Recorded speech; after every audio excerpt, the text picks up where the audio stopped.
All right. Welcome back to another session, an in between session of Product Like It's Friday, even though it's Wednesday. And this is how I keep track of the days now. I don't even, I'm like, what was, anyway, and today we have both Mary and myself at the same time. We've been playing tag.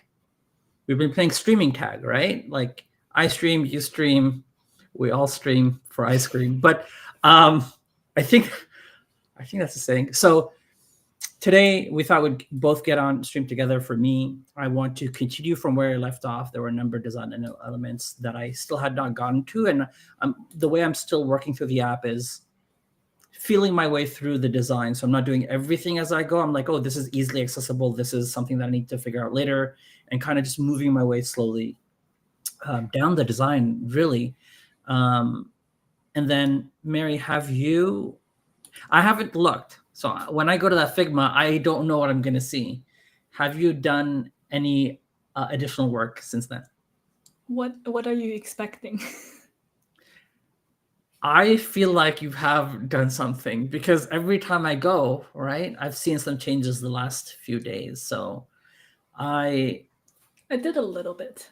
I sense maybe how would you feel if we started off this session by talking about some, because I've really been I've been criticizing that design so much in my streams, uh, and now because now that we're face to face, I'm going to be a little bit more sheepish. I'm going to be like, No, but when I'm alone in my in my solo streams, I'm like, what is this? This makes no sense. No, I think because you set the expectation that you had feedback, I was expecting more. Like when I watched the streams, I was expecting more. So no, I think it was fine. It's fine. Okay, all right. I'll amp it up. Now, even when I don't have anything. um, okay. Yeah. Anything else you want to add and maybe guide us through some of your new work? Yeah, I think what I would love is to like talk through like I almost said as a group, as the two of us, like talk through some of the designs and just kind of make some directional decisions. I see. Got it. So that I can start fleshing out some of the other screens. Because like I'm thinking about like the welcome screen and like the round, like what's happening after a round. Yeah. So I'd love to do that. And if it's cool with you, we can do that first and then I think that makes heading sense. to coding. Yeah. Although I feel like I'm being trapped into a negotiation. But we'll see. I'm curious. I don't know. It's collaboration.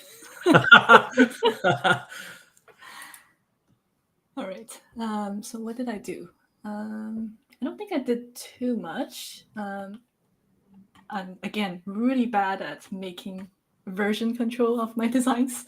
Just a screenshot. You're like, hey, I'm getting rid of all the bees.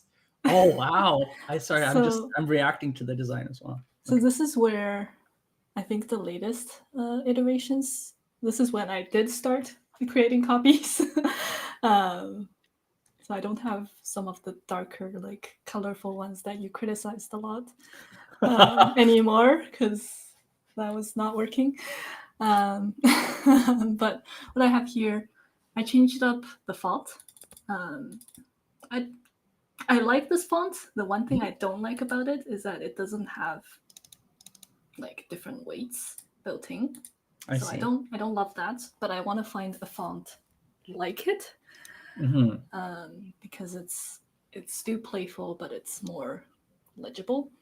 One of the things I wouldn't mind, Mary, here, and we don't have to do this immediately, but I would love to do it like right after, like in 5 minutes or whatever, after we've gone through other elements of the design, is to go back and look at some of the types of questions that are in the slides. And I think that will reframe, because we started with like literally the simplest version, that's kind of been our framing around what the question is. And I'd love to reframe it because I feel like now, honestly, once I'm done some of the functional elements of this design, the timer, and then Hmm. question templating that becomes sort of the Yeah. like functionally for game time, that those become the larger components for me to work on next. So I would love to get your brain cycling around how we get those questions, the variety of questions in this space. The challenge for me technically will be how we make it easy to for teachers to define those questions so that they're, in a template format that are randomized, that have that accept a variety of questions. And I might actually not make it easy at all to begin. I might make it Hmm. super difficult to begin, but very functional. And then slowly we might, um, because I feel like that backend user interface at the first few runs might not be used by anyone at all, and maybe I can just do the work of templating the questions enough so that they work the way they should. But yeah, so maybe after you're gone through some of the other elements, we can go back to that Notion page and take a look at the variety of Yeah. questions. Yeah, that's a good point. I started looking at. Oh, I guess this is another iteration where like the Mm, heading is not just free floating, um, and background is TBD. interesting. Is to be negotiated. TBN. TBN. And then I think, oh yeah, tried a Oh different like wow. visual style for like correct and incorrect answers. Oh wow.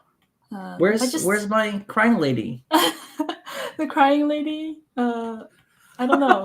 Okay, that's a side conversation. I do Okay. like the crying lady, but I wanted to. I guess I was looking at this guy and I was like, oh, it's cute, but like I don't know, like it's black and white. I want Yeah. more Yeah. colors.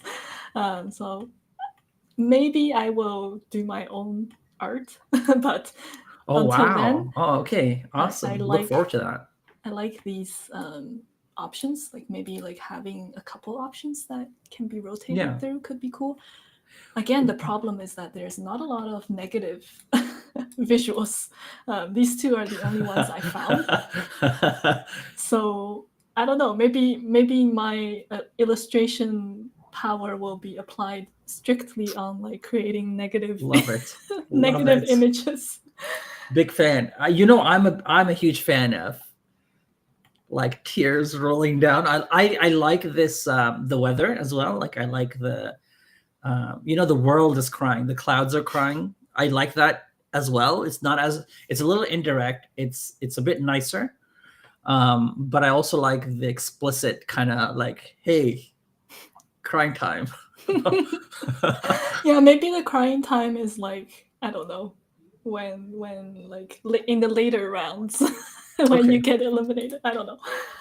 And Um, did you catch one of my ideas that I feel like we'll almost never implement is the idea of a system like this having like being able to change the theme so that if you're with a group of people that's maybe a little bit more serious and less serious. I mean, like again, it's probably never, but just an idea that occurred yeah, to me. I love that idea. Like I can see it being like maybe something that is more like a blackboard, like a traditional classroom, versus Mm, like I don't know, more playful or yeah, like even like I guess it depends on the audience. Like I'm thinking grade 9 yeah. probably don't care as much, but younger age might like different themes. And I wondered, and this is just like a sidebar, which is I wonder what age kids are like, that's that's too childish for me. Like even though Yeah. you're like, I want to be more adult like, and that was the mindset I had. I was like, oh, but honestly, these are like things where like if ever this kind of things becomes monetizable, I'd be like, okay, now we can think about theming as, otherwise it's just kind of this like, oh, it's a nice thought. It's a cool thought for sure. Yeah. I guess the one other thing I want to do, probably not today, but at some point, is to kind of consolidate some of my learnings from like my Mm, previous conversation. I just don't want to forget about that, even though it's not a high priority thing at this time. But I want to. Oh, I guess one thing I did change is that I took out the stroke entirely. So I think I watched you struggle through like the card shadow thing, and Oh. I think it's because having a stroke. Okay, that sounds. Yeah, because I was having a stroke. Thanks a lot. That's you used Having- the right words too. Struggle and stroke. Thank you. Yeah, I'm not very good with my words. Okay. Adding like a stroke make it a lot more. I don't even remember what was the color. I don't know. Like let's say it's that. Like it makes it look more clunky. Versus like I know it's very subtle, but like versus on the right, it's like shadow only. Got it. So yeah, I hear you. Like, just to explain, part of my struggle is one, in the last little while, I have not been within Figma a lot, and so I even made mistakes of like, where it showed 32 pixels, and I thought that was the size for some reason, and I was just looking at like the height and the width, and so that's where like my brain wasn't totally within the Figma context. And then B, one of the decisions I was making was, okay, like how much time am I going to spend on any one bit to get it right?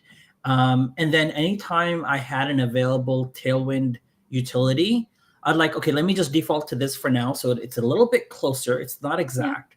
Yeah. And then I can get it exact later, because sometimes we get into the trap of like, if it ends up taking me, 25 minutes to figure it out, then I'm like, I should have probably moved on. Right. So, and later on, hopefully my brain is like, oh, this is the easy way of doing it. You couldn't think about it because you're a loser. No, I think that makes sense though, because like this is still like in exploration as well.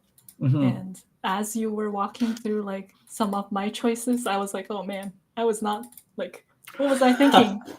39. Yeah, I mean, I was like, that's a discussion we should have. Yeah, I mean, again, it's not hard and fast, but wherever possible, if we can use the preset Tailwind sizes, it's nice. We don't have to, because we don't have to limit ourselves to it. But if it works, then it works, right? Yeah. But if it doesn't work, you're like, oh, we need to add this additional thing. And now I know it's more intentional. It's like breaking the mold, where if we can fit things in the mold, that's fine too. Yeah, totally agree. I was trying to use as much of like the Nuxt design kit as possible. But right. I think there were some, like, it's hard to figure out what the font is, or like, because this is you could come in here and like find the components, but this is a lot.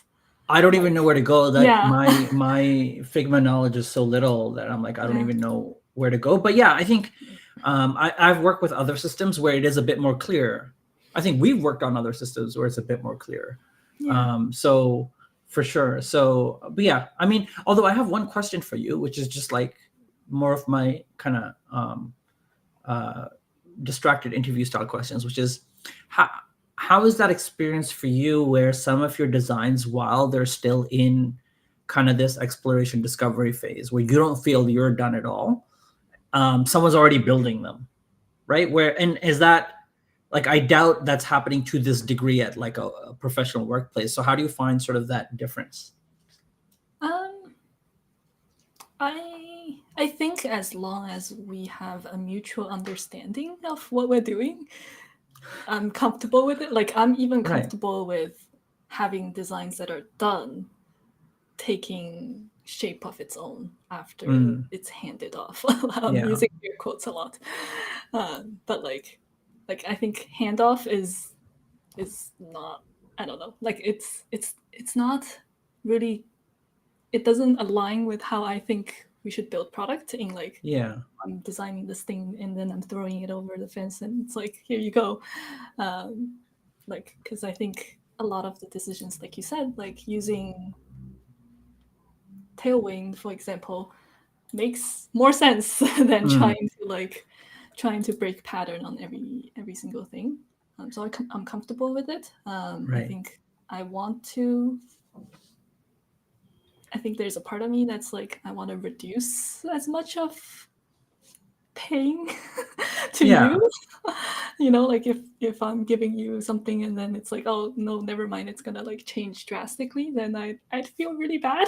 I don't know. I see. Yeah, yeah.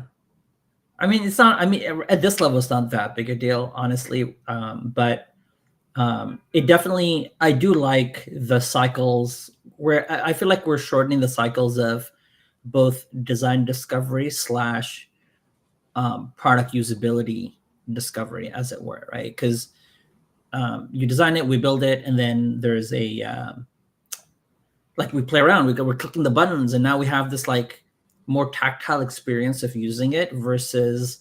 I feel like within certain discovery phases, we're still a little bit removed from touching it. Yeah. I think you said that you wanted to.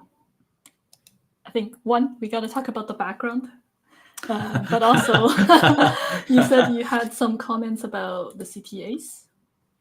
Yeah, so the incorrect and correct. And I was rethinking at a certain point what um, both the interactions of student and teacher at this stage.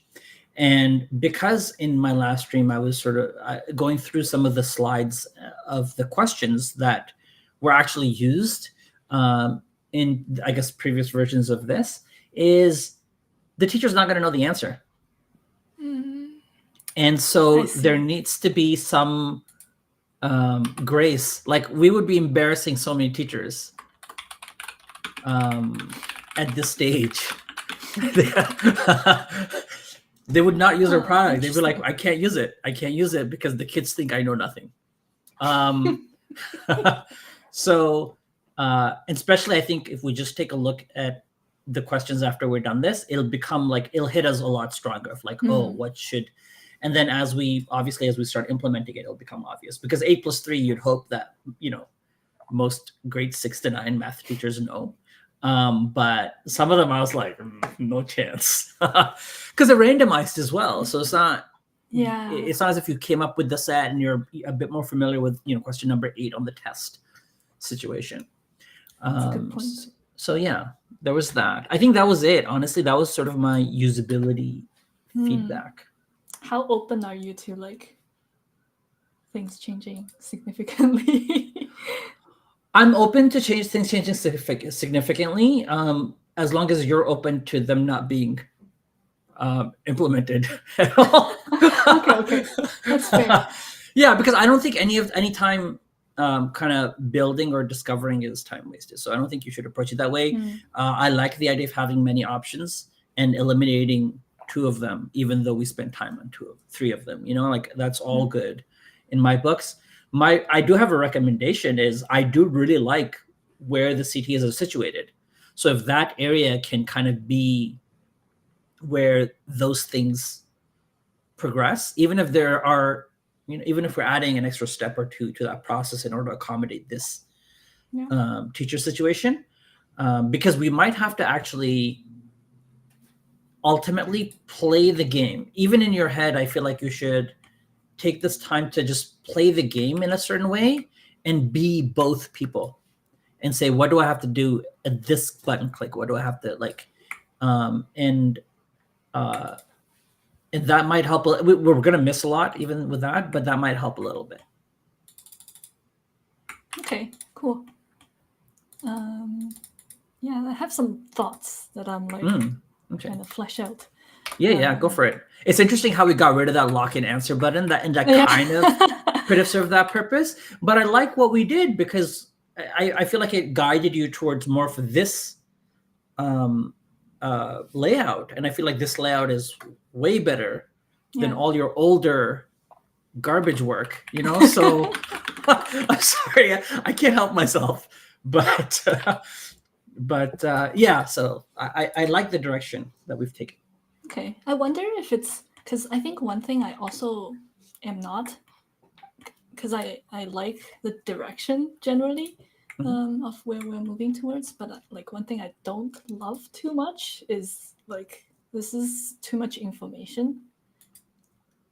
So I almost wonder if it should be broken up into like maybe the first, like the question screen just says like continue to answer.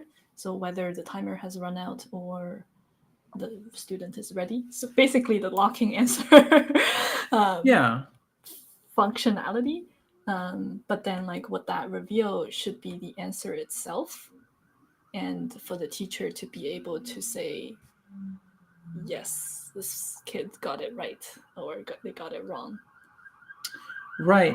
I think there might be ways of indicating that here. For example, I feel like if a kid says 11 and then the answer is revealed to be 11, that information is already there.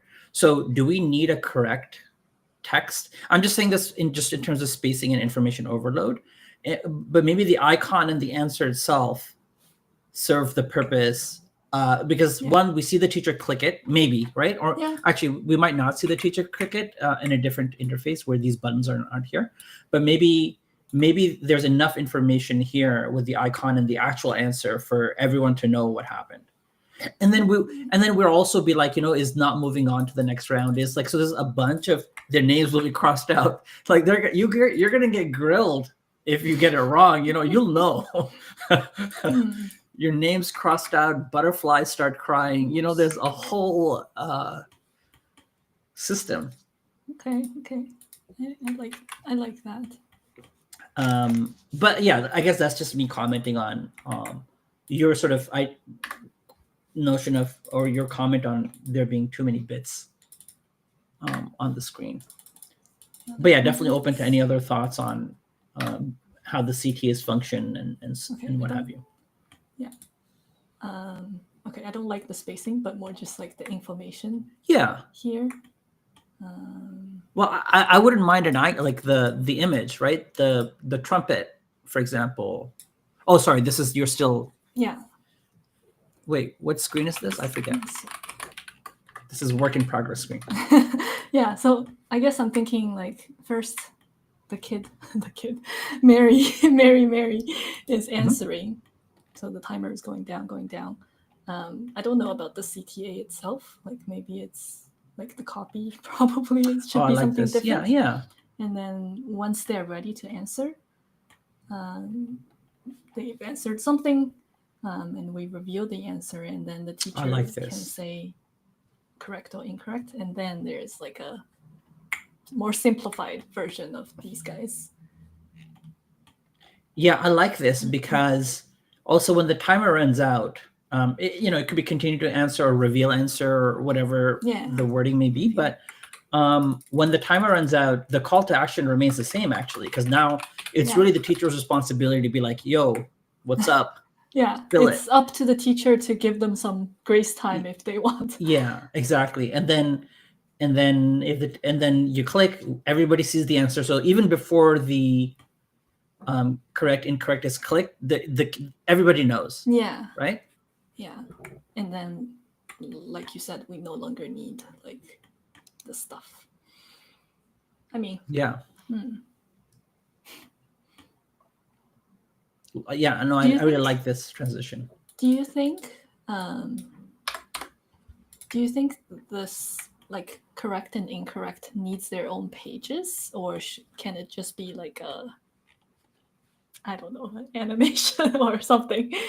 I like animation. Big fan. I think one of the things I mentioned in my stream was also transitions from one page to another are abrupt, and I will probably look at some libraries that simplify some default, right? Like, and then later on we can also think about making them more precise to what our tastes are. Yeah. Okay, I like that. Okay, cool.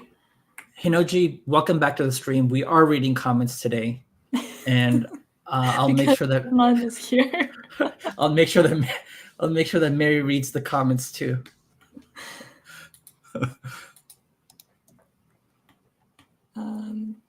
The other thing I guess we wanted to talk about, I wanted to talk about, is the background.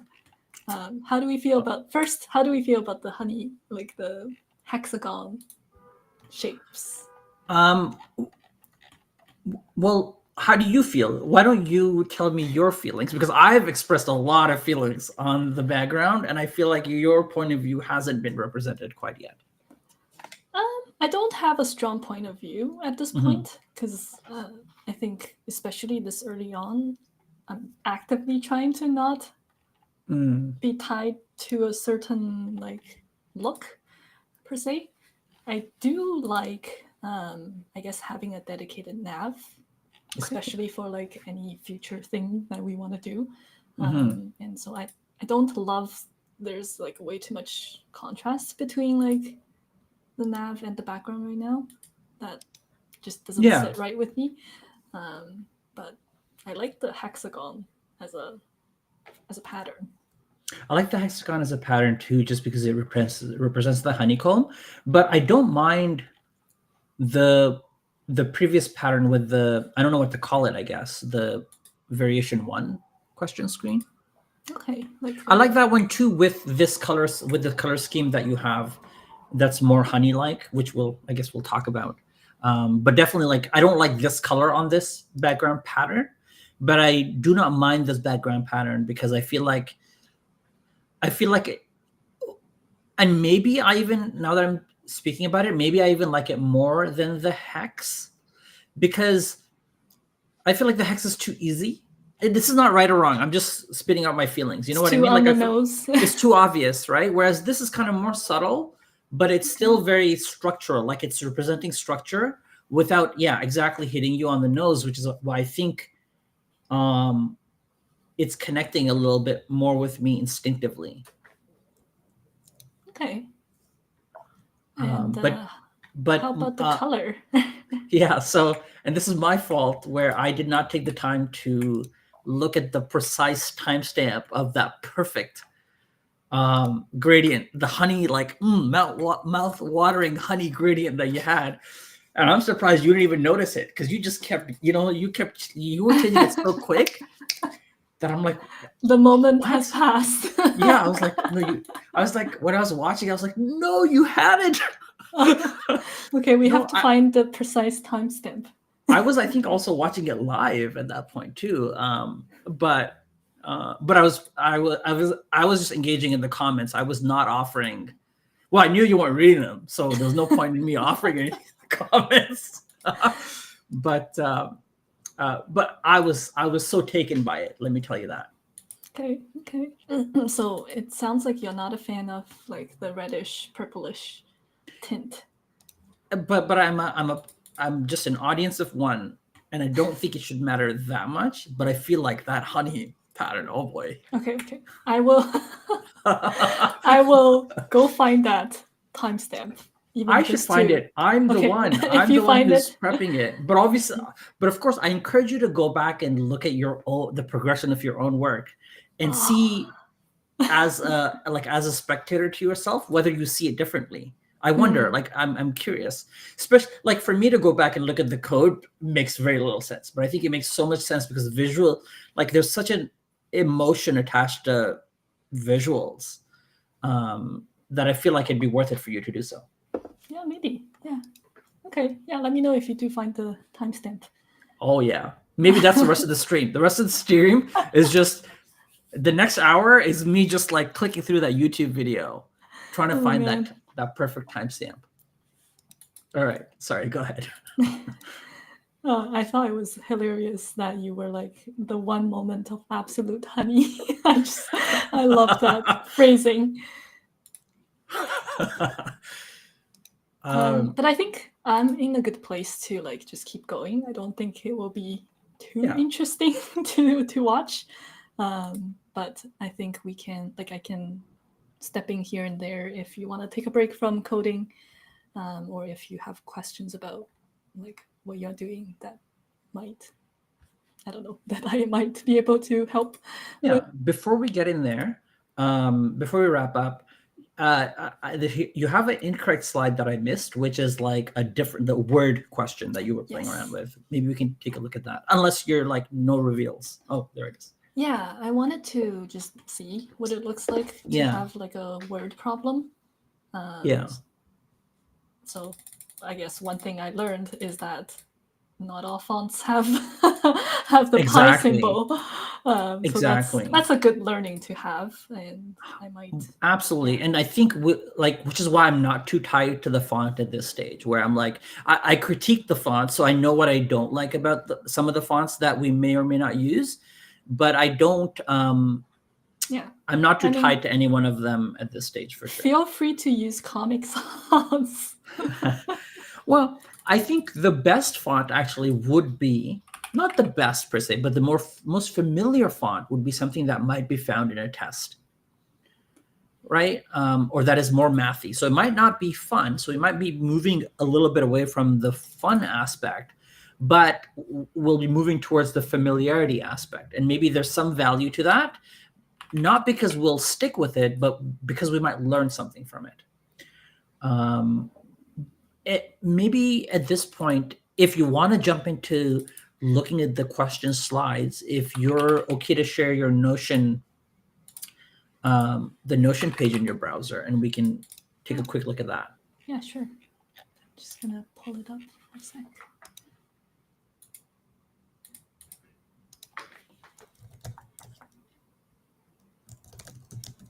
I think I got kicked out of something on Notion. Do you have it? Oh, what? Okay, sorry. I'm not seeing it on my Notion, and I'm sure it's had in it somewhere, but are you in the Honeypot Notion? I was. And you're not now? That's rude. Yeah, you're there. Oh, no, I see. No, I see I it. see I you. see it. Okay, you can't. I see you. Yeah, I was like, I know I'm rude, but I'm not that rude. Okay, let me just find it. That's the PDF, right? It's not just the PDF. I took screenshots of a bunch of them, and they're present in the math counting bee directly, and they're sort of near. They're after that second email.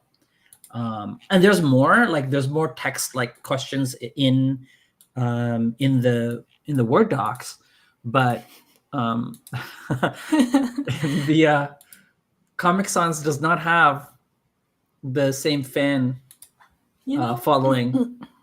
You know, there's a funny, like, somebody that I know who works in like UXR, so user experience research, actually advocated for using Comic Sans whenever doing a user test. So like doing like live user test, use Comic Sans so that the user doesn't believe that it's already like a finished product. Right. I don't think we should use Comic Sans in user tests, but I do think we should use Comic Sans or something like it in any like stakeholder stage, like when I'm trying to get feedback from especially people who are a little bit more removed from the product. I'm like, I'm going to use Comic Sans just so that the focus is not on the copy. like that's not what we're critiquing here. So yeah, I think there's a place for Comic Sans. Probably not here, but okay, do you have it open or should I share? Whenever you're ready. I'd love for you to kind of drive through that portion and spend the time you need there versus me kind of scrolling through, because I feel like I've gone through this more recently. I am in dark mode, so wait, where is it? There we go.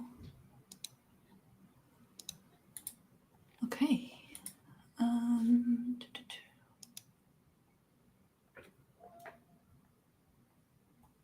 I'm also just refreshing my brain on the stuff.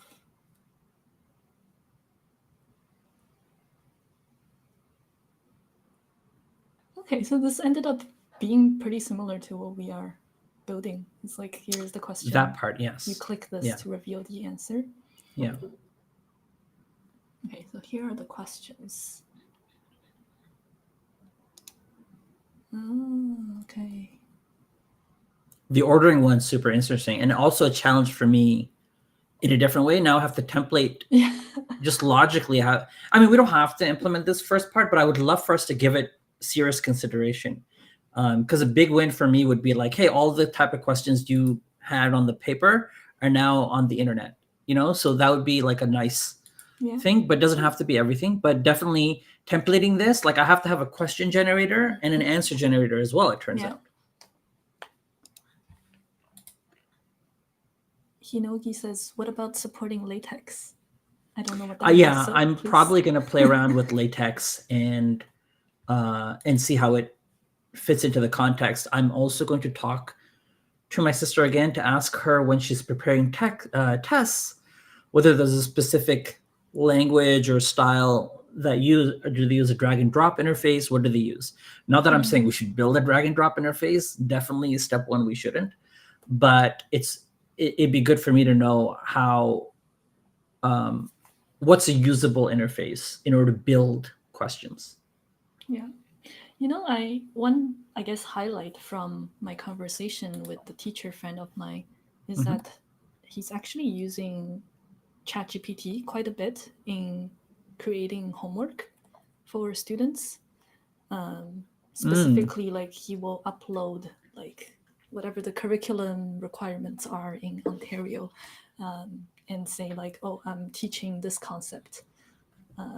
And here are some examples of like other like exercises we've done together. Create some like other exercises. And I thought that's an interesting, I guess, behavioral pattern that I had no idea is already happening. Oh yeah. I mean, my assumption is it's not. Yeah, it's not just the students using GPT. That's for sure. Yeah, I mean, it definitely like makes, not that teaching is ever the easy job, but it definitely reduces some of that time spent on creating homework. For sure. Okay, One so of on. Oh yeah, sorry. Go ahead. I was just gonna say, so there's like different types of questions that have like mostly words and some with like numbers. Exactly. There's one that's super word heavy. If you scroll up, I think it's Beyonce's Formation World Tour sold, blah, blah, blah. Oh, yeah, here. And it's purely, and there's two slides above, there's also one that's sort of very textual. So definitely would love for you to, once we get to that stage where you want to spend more time on the question area, and which is why I would say right now, I don't think we need to worry about too much about it until you're ready to say, hey, what variation do we need to accommodate here? Yeah, I think it's a good time actually, because like if we're thinking about like font and like sizing, I want to stress test the design. Exactly. Like I want to have like a really simple question, but also like maybe I would just literally just copy this Beyonce question as a like That'd be end. great. I would love that. Also, any image-based question as well. So yeah, as you kind of the full stress testing of this, because I would feel like a huge success if we were able to generate this specific question pack, let's say, right? But have it randomized and so forth, so on. I think that'd be super cool. Like what is this? Yeah, and this is what it's like. I don't know the answer to this. Looking at it, you think like a teacher that's sort of handling and juggling out. Do you think they're going to know the answer to that? Come on, get out of here. Interesting. I mean, they might. Are these? Are the like pencil marks like, I guess, attempts at varying the questions? I'm not sure actually. Or is it the answers? It might be the answers. Just looking at it. But it might not be. I think some of them don't represent answers to me. So, they might be both. I think some of them seem like variations, right? Yeah, this looks like a variation. Yeah, exactly. Because I can't find a pattern there, but yeah, I think there are variations actually. And then if you scroll down right below, right after the last image, so there's two documents there as well that have, I think, just in text format questions. I have not looked at those in a while now, but that's something that both of us can look at just to have a sense of what's in there and how people are managing it. Cool. I don't even know how to open docx anymore. Maybe Google Docs. Google Docs. Oh, okay. Yeah. True. Okay, cool. Yeah, I will definitely take like a image-based thing. How are you thinking about like the numbers or like the question engine side of things? I don't know yet. I definitely am familiar with latex being used in order to specify mathematical notations. I don't know whether, again, that's being used by my sister or other teachers at different levels. Um, I haven't used it myself. I've seen representations of it, and it's not always the simplest. I also think sometimes when you copy paste from certain AIs, it will represent mathematical things in kind of a latex form. Mm, So in the UI, it might appear as visually what you would expect to see, and then when you copy it and paste it into text format, it'll be in latex format. And so I wonder whether it's. I just don't know whether it's familiar enough, and then I haven't used it, so I don't know if I like. Do I have to like? How much time do I have to spend learning it? Like how important is that time? So I just need to figure that out, and that's the extent of thinking that I've done. But I haven't gone too deep. okay. Another thing I kind of want to. Oh, unless you have anything else, do you have anything else? Not at this time. Another thing I wanted to quickly discuss with you and address is um, just the stress level of live working. And I feel again, like we talked about this. like we talked about it online I think here, so. or I feel like we have. I want to Have we not? re-stress it. We don't talk about it enough. Okay, we don't talk Okay. about it enough. Is kind of what I find really interesting are I'm so much more aware of any time I have to pause to think, right? Because I'm in the back of my head, I'm thinking, how does this appear on television, right? Is this pause good for television? Is this good PR? Yeah, exactly. And Yeah.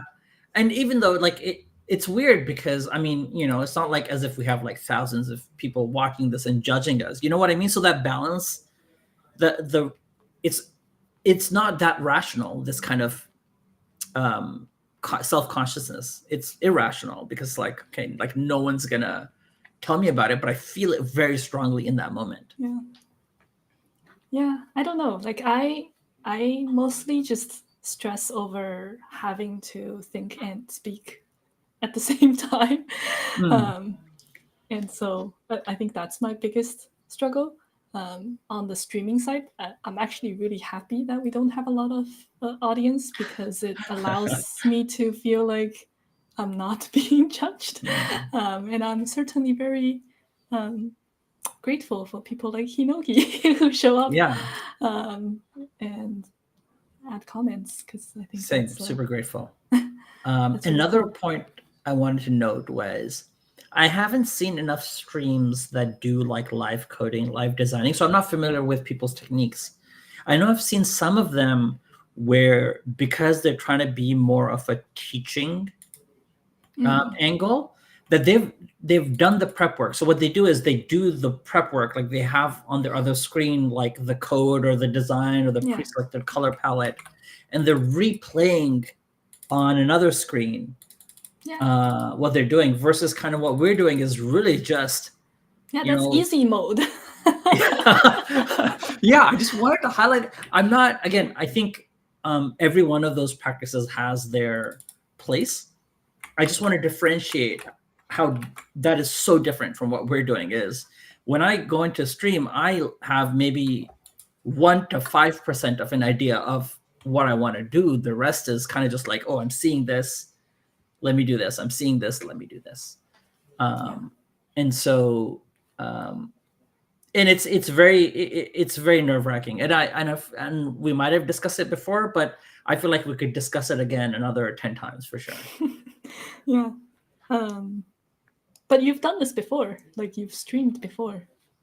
I have streamed before, and I felt it then as well. I felt safer because I didn't stream my face, so you couldn't like see me like in anguish or whatever, or like in confusion. You didn't have my visual. You had my voice, and you had the code. And this is like infinitely more personal. Yeah. How did you feel about, I guess, showing your face? I don't like it in general.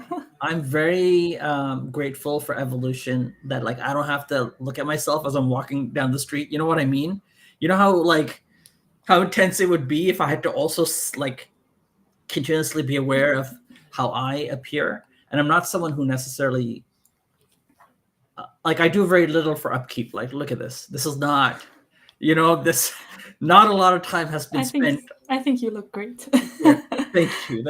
No, don't get me. I love myself. Don't get me wrong. I'm number one on my list of priorities. I'm like, I just don't expect other people to, right? Like I just but yeah. So, but I feel like once we started, it didn't matter to me after that, right? I think it was just the first session. I was kind of like, oh, we're really doing this because there's no really other way to do this kind of a thing without this video interaction. And so after that, it was like, okay, fine. You know what? This is the world we live in now. Yeah. I sometimes talk about how I'm like, I'm done being perceived. I'm like, I don't want to be perceived by people. Like sometimes I literally go out and I'm like, there's too many people out. I don't want to be perceived. Just please stop perceiving me. You go home. If you there's more people than I can handle in this room. In this store, that's better. In this Wendy's, if you have to leave, and they're like, "Ma'am, this is a Wendy's." That's where that meme comes from. Yeah. Okay. I'm happy to start attempting to code, and this is another thing: is every single stream I think I discussed this with you off stream, which is I'm always hesitant to jump into my first bit of coding. It's almost like a hump I have to get over every time to be like, and I find myself stalling sometimes just to give myself more time to get my bearings together, which I will do now. I will stall and get my bearings together. Let me share my screen, and then I can begin. Okay, this is me, and let me once again find my bearings to see what I want to do. And I also feel like when I look at this now, the reality of it coming together, like it's starting to look more as like a product that cares about itself right now, versus maybe in the first kind of few sessions I was throwing it together. It's like, okay, it's functional, but it hasn't seen itself in the mirror yet, Oh my gosh. But now you can put a mirror in front of it and be like, oh, I look good. I'm ready to go out. I'm ready to be perceived. Is what it's. I mean, I guess that's why you were saying that like you want to show this to your sister when it's a bit more polished. Yeah, for sure. All right, so I think where I left off the last time was to look at this and say, kind of moving top down. I didn't apply everything as per design, but also the design is shifting as well. So there's less pressure to get it right from both perspectives, I hope, which is, like Mary's not overburdened about getting things right. And I'm not, like, I'm cool not following the design 100% as well. As long as it allows us to move forward, which I think is more important. And so got down here, ignore the settings button, which I love its presence, by the way. And then over here now I have some extra colors to add to the theme, to the CSS theme, which I haven't yet, and then some extra styles here that we need to do. And so since we have Mary here on stream, I'm just going to confirm that this icon here wasn't just their default icon to start. They're out of the game. That's what it represents. Yes. Okay. Yeah. And so, and then there's confirmation here. If you want to, like refer to the most recent version, you can click on my little icon on the top right corner. By the way, on Figma, yeah. Click to follow. That's how you can like follow. Mm. Yeah. and then you can click off of me if you don't want to follow me anymore. Oh, it will continue following you. So now, if you go I think somewhere if else, you no, I think if you like scroll yourself after following, you also got stop it. following. Okay, I see. Okay, so you're saying, hey, look at this for the styles and the design elements. Okay, yeah, I'm not gonna implement these. Oh, you've okay. So you have a background with the other. Okay, great. This is really inspiring me to go find that point in that YouTube video. All right, so I'm not going to do the header changes just yet. I still want to continue down this path, get some of those functional elements, and then later on I can come back here and go top down again. Like I'm happy to go top down over and over until we start looking like ourselves. Okay, so yeah, I think the next thing I'll do is start getting some of these styles. And let me compare what I did with what we did have earlier. I thought I recalled seeing like a hover style, but maybe that was in one of the different iterations, or maybe it wasn't there at all. And let me go back to the code and load up the theme in the CSS file. I think this code size is good. Another thing which is really weird for me working on like a stream screen is this code size, like this line length is hiked up. I think 32 lines is pretty good for legibility. So this is 32, 34. But it is much larger than what I would usually use. And on top of that, when I split my screen, typically I have a lot more code here. So I have a lot more context when I'm just kind of doing code off screen. But when I'm on screen, I have less context to go by, interestingly enough. Okay, so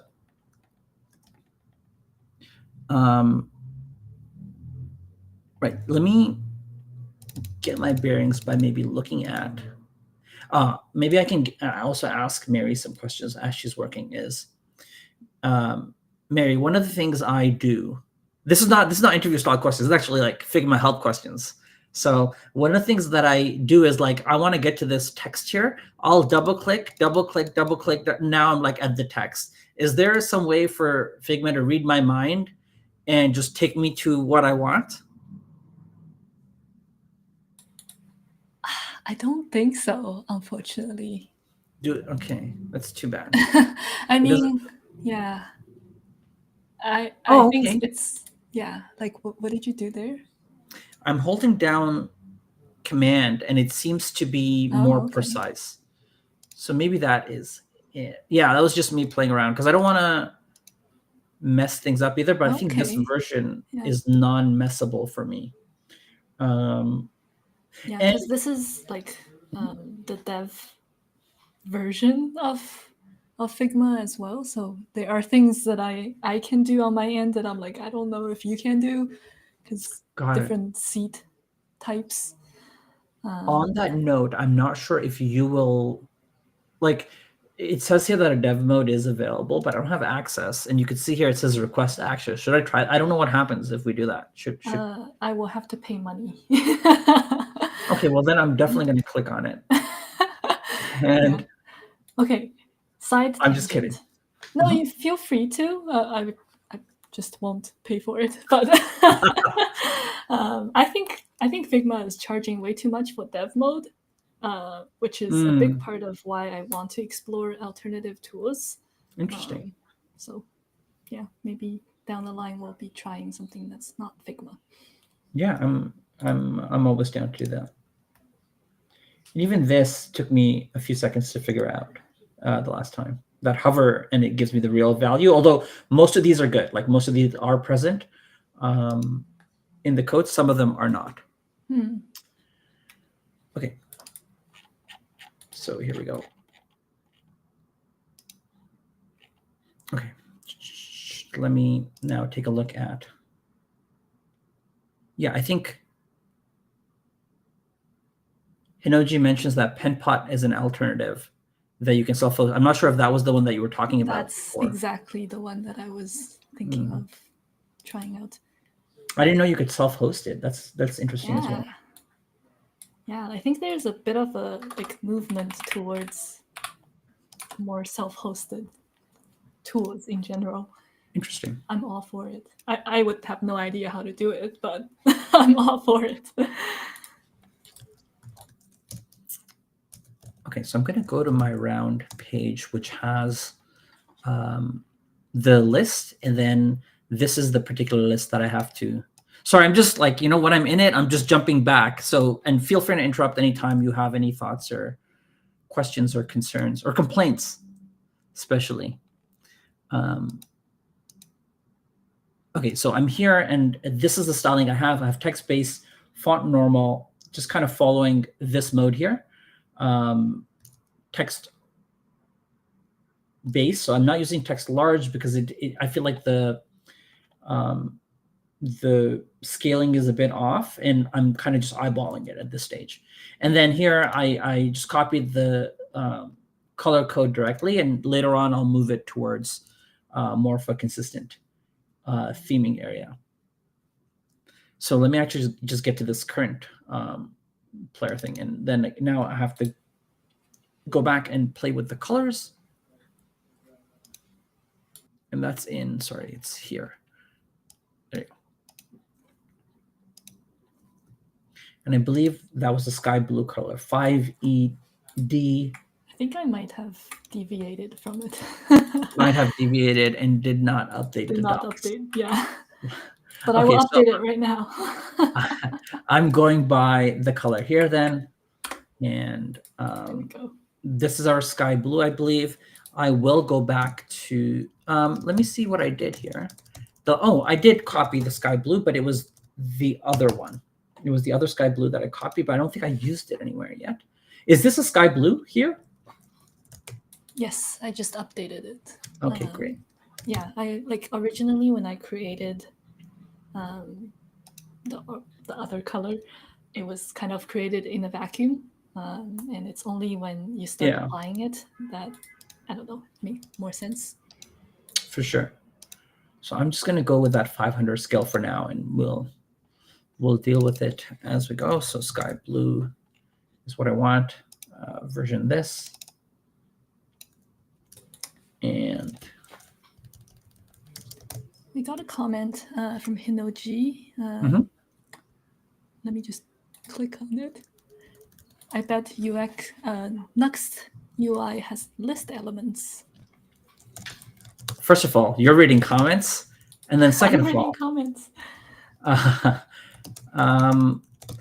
For us to do this business, I suppose I could take a look at what they have, but I'm also mostly good with what we have as well. Brand. I'm back in this window. Brand sky blue. No, that was the wrong copy paste. Brand sky blue, and then let me modify all of these and kind of indicate what that main one is, and that becomes the background color for the current user. And then in my newly discovered command click Figma, going right to where I want, is our violet. So our brand violet is here, and I feel like now we would have gotten all our colors. Yeah, it breaks. It doesn't like it. It was working yesterday for some reason, but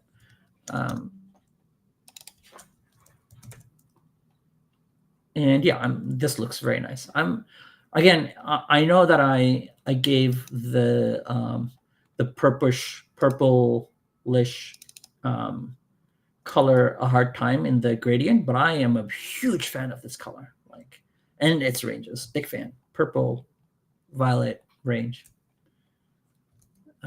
Can't get enough, except if it's in that gradient, it turns out, because I don't want anything interfering with my honey.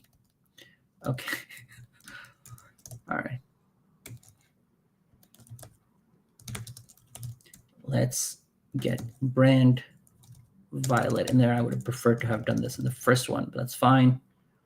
If I dot, that doesn't work. Okay. Let me get through these and then modify this to violet as well. Okay, so I have my colors in there, and we probably won't need to revisit that for a bit. And now I need programmatically to understand who the current player is. And before I actually do that, let me respond to the few viewers that we do have and see whether NextUI does have some kind of a list component, or whether even that kind of thing is necessary. I'm not seeing anything pop up here, button group.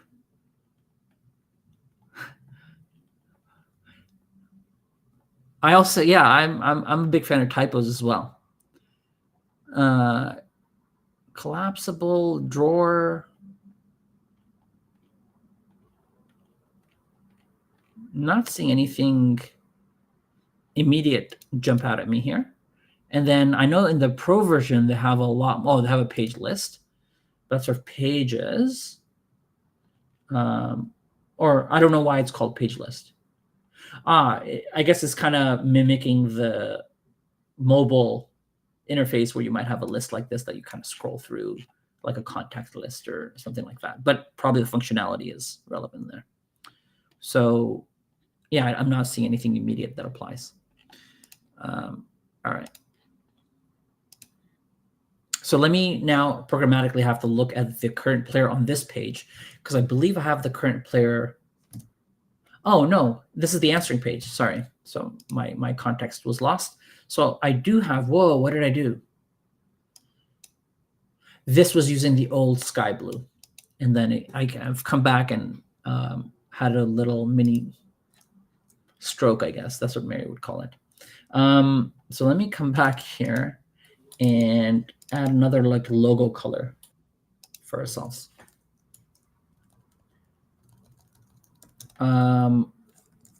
Color, brand, logo, highlight. I know I'm over kind of naming it, but that's really what it is, because I think our logo color itself is that deep charcoal, and then our logo highlight is a different, and then now it's kind of a solidified color. It may also be the case that this is math color, and later on if we have geography, maybe geography has a different color, and then we can rename and readjust. But that's in the magical far distant future, when we are swimming in the amounts of cash we've made from this. We're just like Scrooge McDuck. We're like just swimming in all this cash we've made, and we're like, you know what? I think the logo highlight color should be different. And I'll be like, yeah, we're give me that stack of hundreds, and I'll go make that color change. That's what I'll say. But for now, sounds like a deal. But for now, fixed colors only. Big fan of Tailwind's autocomplete. You know, like I made that change out here. Go into this file. It's already in my autocomplete, ready for me to use. And now things look a lot more settled. Okay, so now I need to go to the right page, which is the is answering page, or the turn page, and then get to this list and have Smart Samara be the one that's highlighted. So let's do that. So I do have a current player, so this should be simpler than not. But this list here is not coming from here. So we have to have an idea of this is an outlet. This is being handled still by that round page. And again, I should look up what the technical term for this pattern is. But master detail, I believe. So now I have to see what I need to do in order to bring some of these things out. Okay, I guess that can go away. And I'll just take a sip of water as I'm pretending to think. I also have a muffin here, which I may or may not eat on stream because I wasn't quite ready for that banana. I do But want to that, mention that I am gonna go do some chores in like 10 minutes or so. But I thought it's hilarious that I was waiting for you to eat that banana. And I was like, oh, it never happened.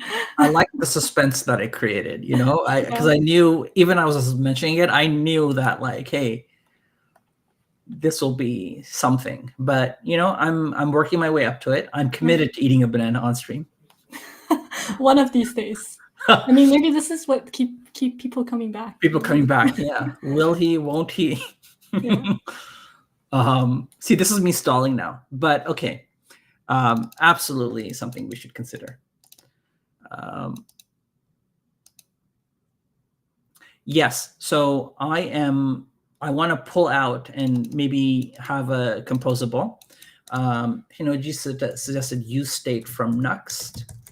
I'm wondering whether this is the components that I should be using, but I feel like views default. I wonder why there's so much kind of scaffolding around some. Oh, okay, use state seems super simple.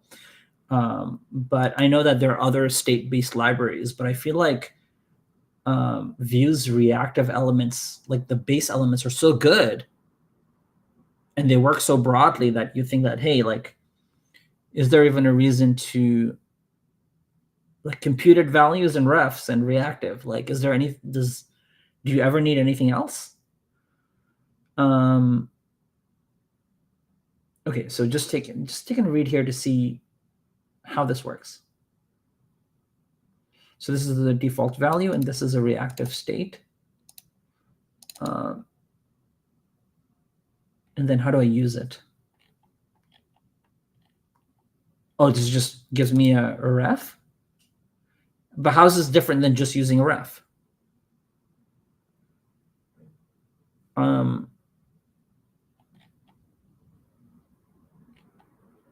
don't know. There's a video here about how and why and where to use it.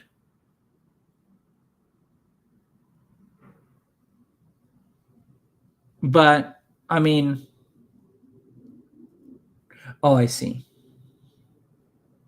I'm actually happy to even just do it the simpler way, and then I'm good to refactor it later, which is so very like along the lines of what we would be doing is having a state file, and then just exposing and oh,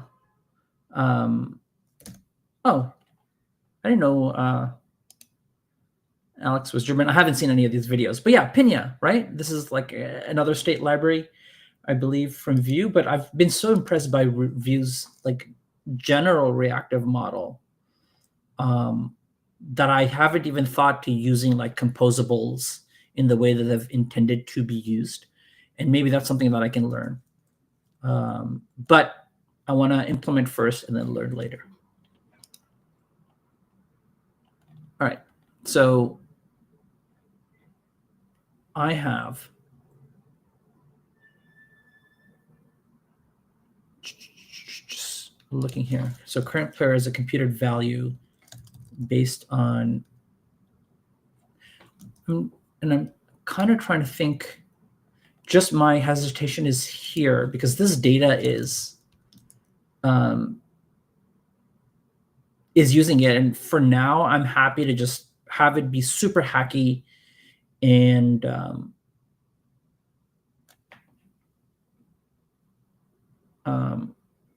not worry about that too much. So what if I said, so I definitely want this to be a computed value based off of some game state that we can share. And then I know that I'll have some game value. So I'll still have these coming in from the actual pages, but they can be a global game state for sure at this stage. And that might actually be a bad idea, but I'm okay to start with it and then refactor that later, because at least everything will be in one place for refactoring it, apart from making the AJAX calls.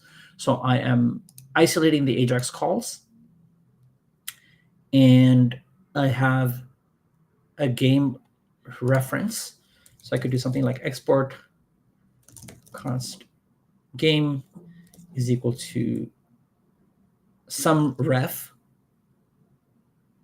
which can be, and here I'm going to get back into typing and everything, which I wonder how that will take. I do need to check my messages very briefly.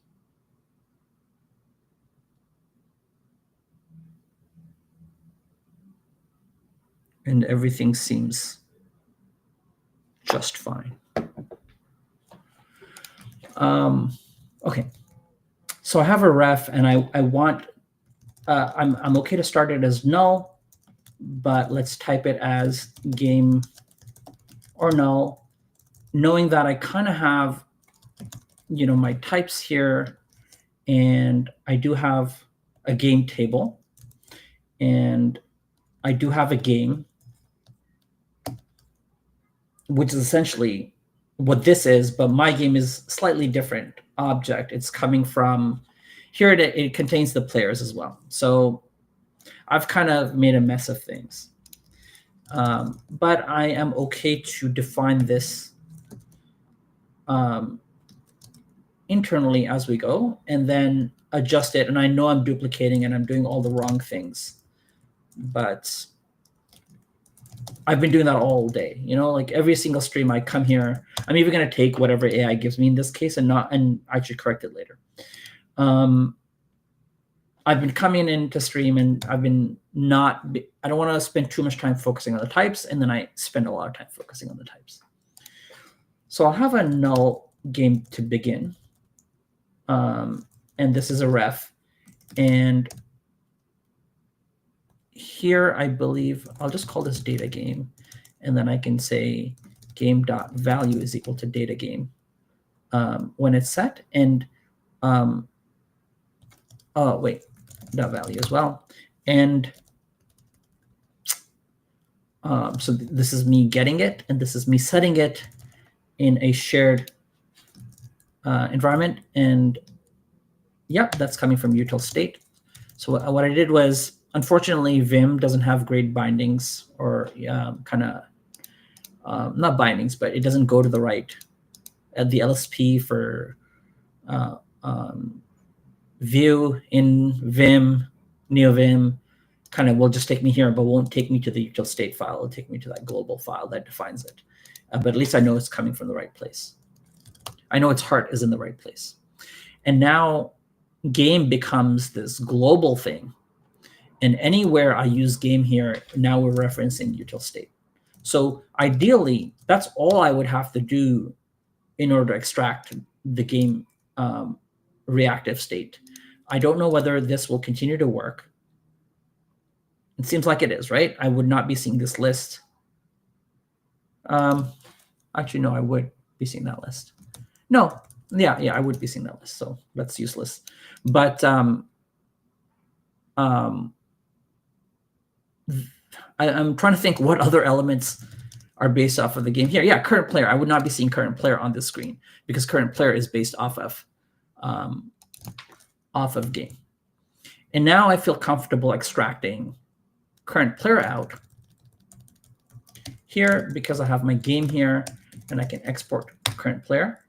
And because of the way Nuxt does, doesn't require me to import things that are within the project structure, things should just work. Now I do realize I need the turn.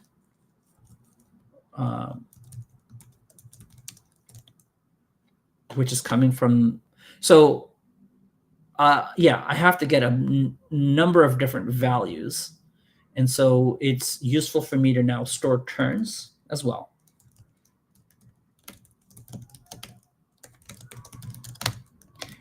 Turns is actually a turn array. And all of these have types on the back end and may cause issues, but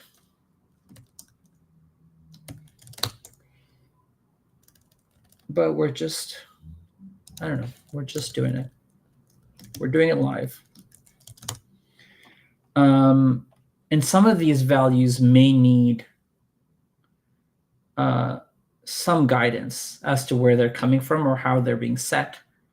And so now I'm potentially considering, instead of having the state in kind of these discrete things, should I just use reactive? But I'm gonna play it through.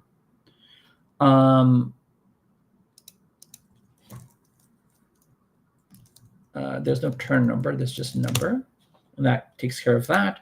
And now I do need a current question ID, right?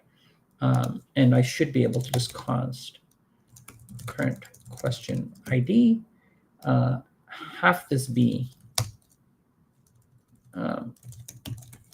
let's say a number, or null.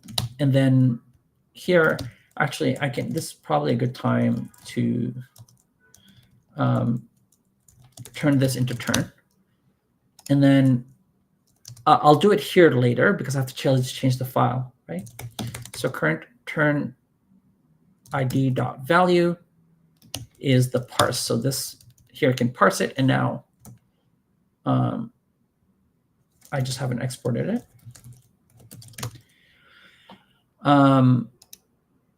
And let me get the data up here and then set the data over here. Game dot, oops, turns dot value is equal to turns dot value, I believe.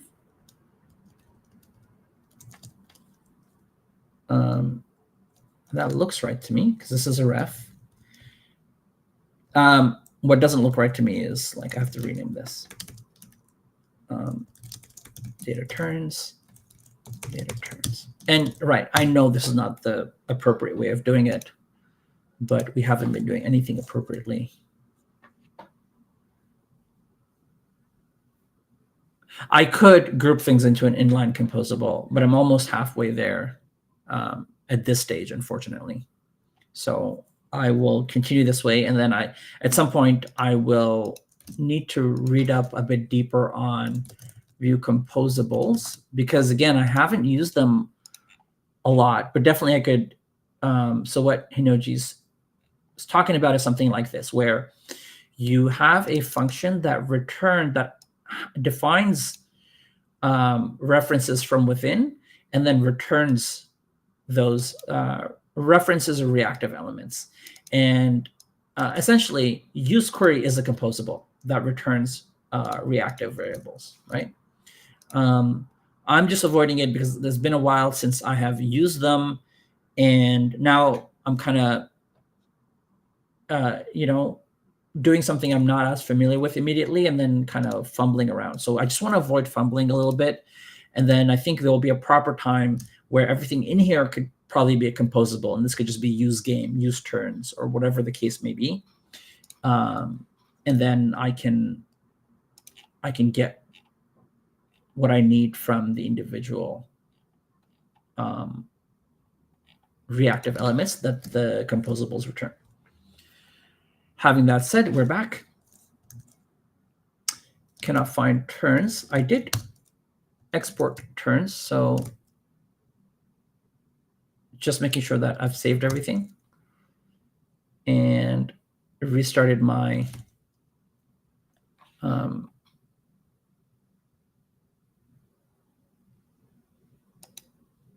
so why is game referenced, but for some reason turns isn't? Turns is. Current ID isn't. It is. It just took a second. It took a second to pick itself up. And then here, I don't need the number parsing business, I believe. So I can do this, and that will make the turn a variable broadly. And then I do need to add other typing values.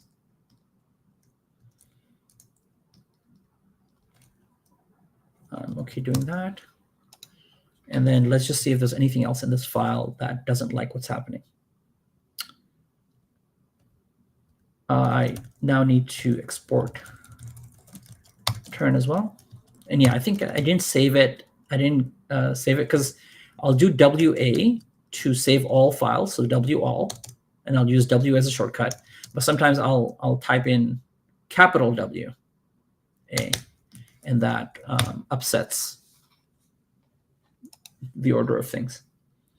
Well, essentially, it doesn't save the file, and then it doesn't work. So, hey, just gonna head out, but I will probably be back tomorrow. All right. Around, so we'll see. I'm trying to keep my streak going. You know, keep that energy. So yeah, I'm hoping to do tomorrow as well. Cool. All right. Thank you, Mary, for joining us for this session of Product Like. Sorry, okay, I'm stopped. But no, thanks for joining. That was fun. The way we started off this session. So thank you. Yeah, and keep going. All right, let's go. She's like, why are you talking to me? There's work to be done. Yes, ma'am. So now turn is being, so I think what's happening is for whatever reason, my IDE is not picking up the automated typings that Nux prepares. So I could import and it would work sooner, but I'm happy for the automated things to just work as well. So let me keep adding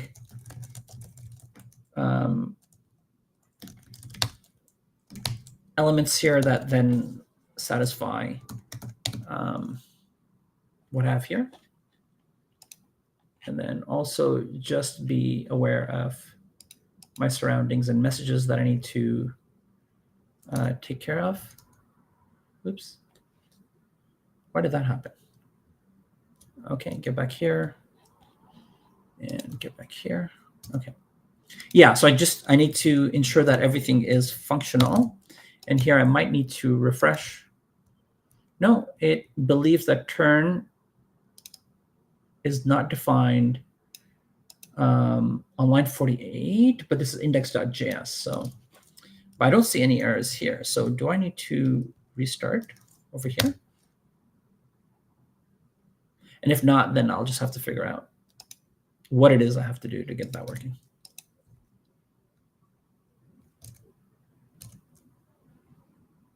Okay, I did have to restart for some reason. I'm not sure why that would be the case. Okay, so I have the current player, I have my game state, all that stuff is set up here. And there might be some other elements from here that I need to extract, like this and this and this. But for now, I'll only extract things as they're needed in that global context.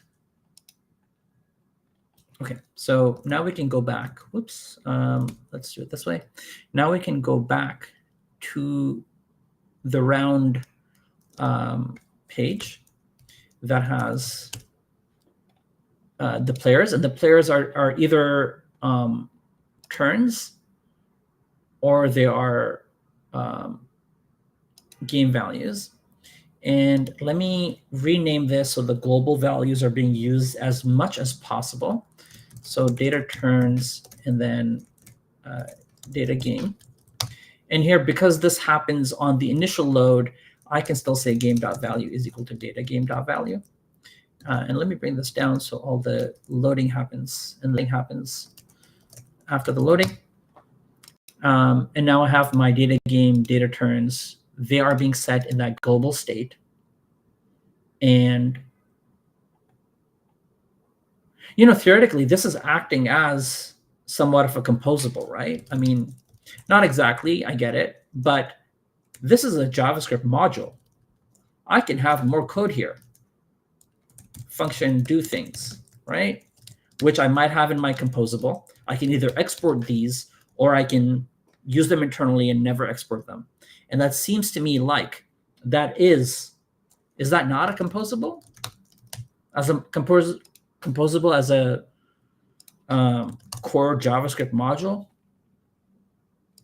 And I think that's why most of the time I've not reached out to composables, because they seem like they might be more relevant as a library, if I was to write a library and export, than to add kind of state to my own code. I could just put that in a regular old JavaScript module and be done with it. Okay, so all that refactoring to say, now my current player should be here, and I might also, let's take a look at UCard instances. Come on. Oh, yeah, UCard instances globally, so I can copy some of that footer style. And why don't I get a footer going in this UCard template? Does it know? Yeah, it knows. Footer, let's end that. And then let me do some debugging just for myself. Or no, I can do straight up player avatar, right? Player avatar of the current player in this style. And then, although it doesn't like it here, and I can figure out why, and it is grabbing that from state.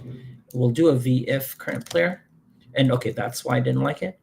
And then theoretically, I should, as I go through the game, just for debugging purposes, see that player avatar change as I go. So if I say correct, and then I say next up, now it's loyal. Okay, so that is functional, and I think that's super cool. That refactoring kind of just works. And now I can just match the IDs and style accordingly.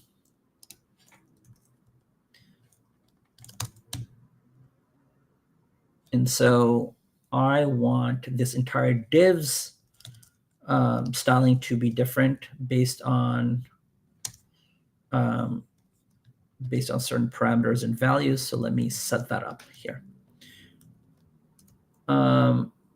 Right, so this is kind of already doing it. Right? It's saying apply this if player state is active. And so I'll do something very similar. I might actually just take whatever this is for now. And here we'll say current player.id is equal to player ID. Apply this background style. And at least this will give me an idea of whether this is functional. Perfect, it is. It is not. Those are two people.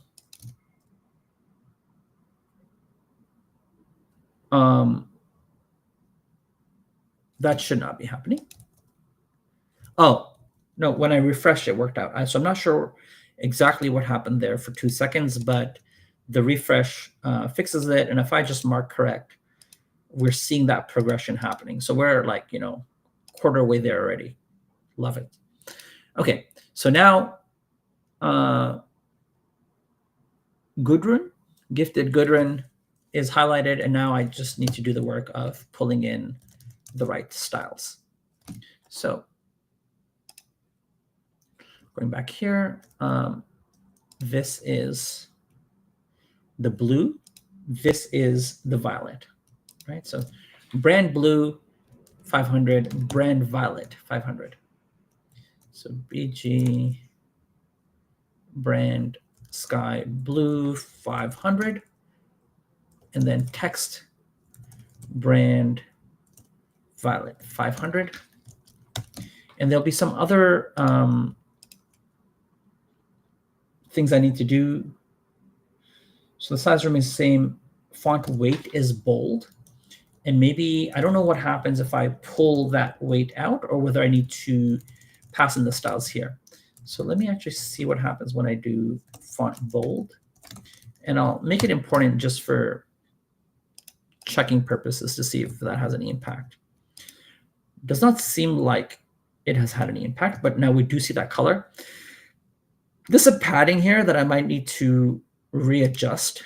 No, I don't. So Mayor's design honors the padding. Some designs might have taken the entire block, and then we would adjust accordingly, but this is fine. And let's just see how that looks at a distance. I think it looks great. I think it would probably look good either way, maybe, but it's nice that it happens to be the way that I happen to have coded it. All right, what's next? Let's actually get that bold essence in there. And now I can do something like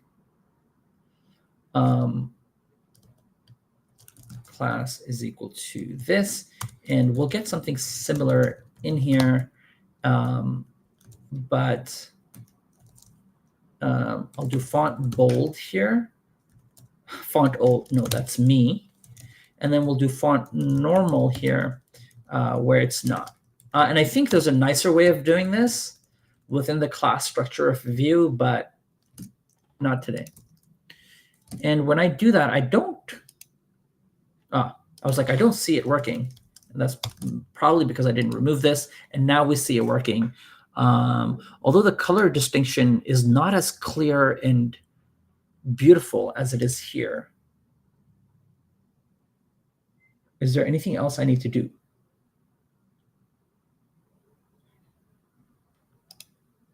No, but it doesn't look the same. Maybe that color is not applied. So let's take a look. The color of the text doesn't pass through. So really, I mean, this here, that makes sense. This is just me just coding without putting too much thought into it. This is this, and then this is over here. And now I can remove that and that.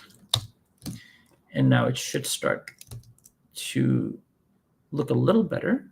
Although even now, I'm not feeling the essence I get from this. So what am I doing wrong? Let me just double check. Size is the same. Brand violet 500 for the text. And then text this color during normal times. And let me just double check that, right? Yep. Yep. And then let me check this. Oh, that's super cool. So this is Volar. The language server is picking up Tailwind within not just the class area, but within the reactive class area. Very cool. And I can verify here that is the text color.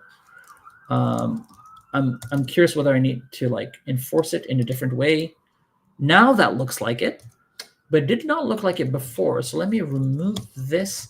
Let's go into player avatar and let's just see if I didn't have some other coloring built in here. I don't.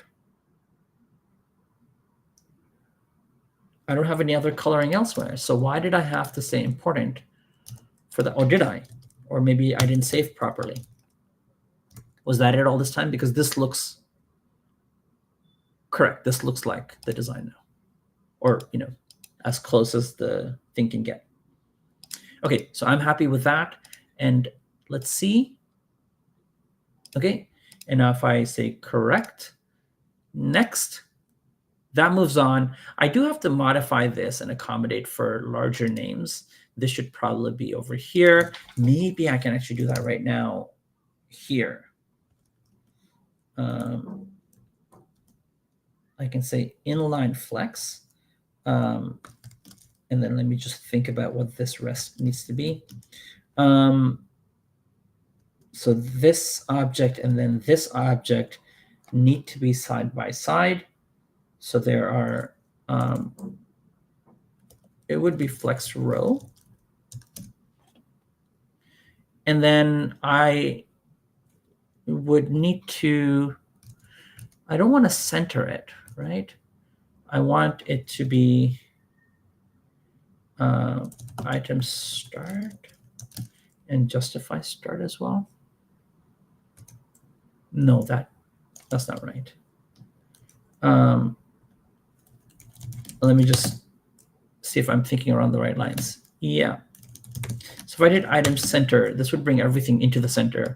And maybe I'm okay with this for now, because I feel like trying to get this spacing, everything correct would be a little bit too much work. What I will do is have some consideration for the padding, which is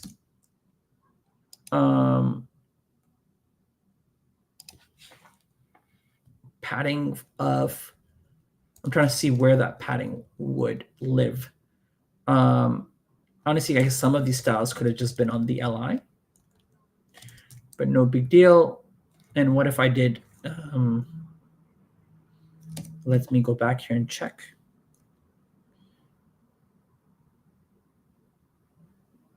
Eight, 8, 8. And over here, what's that? It is 8. So I think I can do P2 all around and see if, like, that might make things a little bit too much. And that is too much because I probably have other spacing in different places. So especially the X spacing. So now this spacing looks a bit nicer, but it's too much actually. So I think that only needs to be in one. But then I guess my concern is with this, there's a proper way of doing this, right? I need to rethink it, because here, this gap seems like a lot. Look at that huge gap. That seems unnecessary. But at the same time, there should be no gap between these elements, because all of that should be coming from, I feel like there should be even less gap. And all of that should be coming from the element itself. And let me just check what this looks like here now. So this is my element, and my next element is right away without any, wait a minute. This is my div, this is my div. There's no real, there seems to be a little bit of spacing. And is that coming from the LI? Which is what I was talking about earlier. And I don't know whether the list item has its own things, but perhaps this div here is not necessary at all. And we'll just get rid of that. We'll bring this in here, and then this is a little, I'm like editing code. Give me 1 second of grace, please. But that was a lot. And I still feel like there's maybe more space here than there needs to be, because if you look at this, those are much tighter. And maybe I could just eyeball it, right? Like it doesn't, we're not,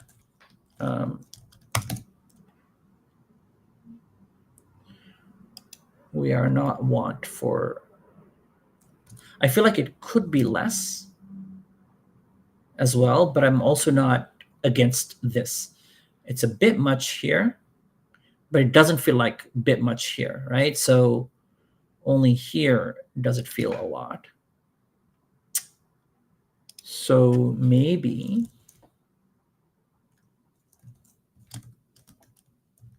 um,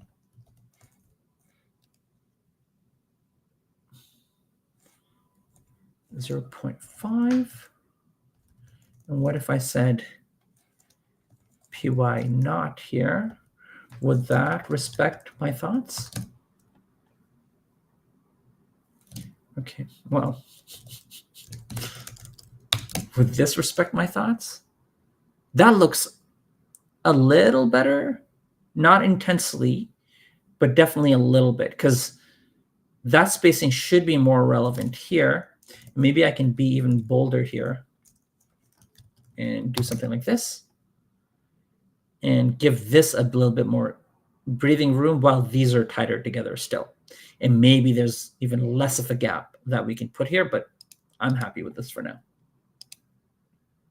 Next. And that bolding is definitely adding some spacing concerns, which is why this alignment is useful. Let's keep them all correct, so they're all moving on to the next round. As I can move through, finish round, start round 3. Beautiful. All right, so I feel like I am happy with that. We can work around the tighter spacing.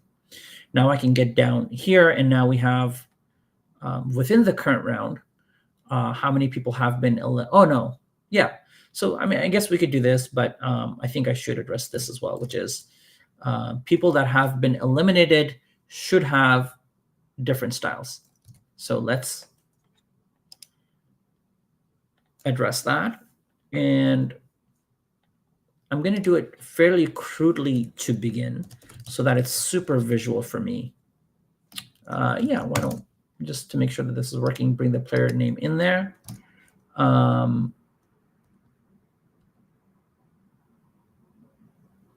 That's my flex talking.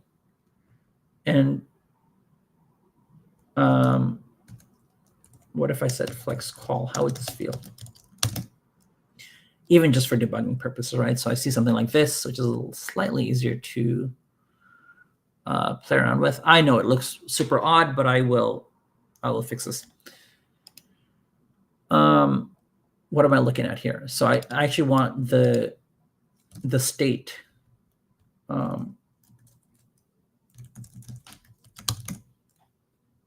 So I have my player state, and when I make someone incorrect, they become inactive.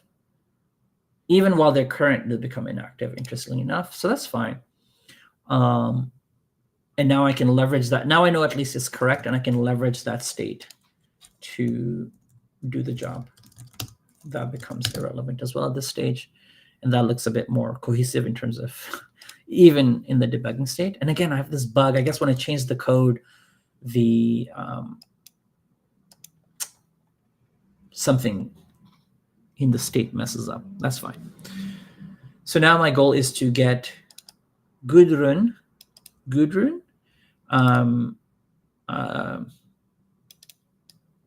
crossed out.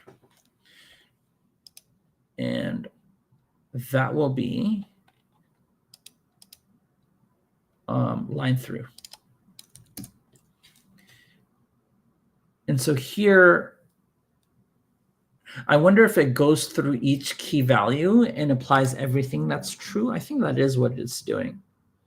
So I can do line through if player state is inactive.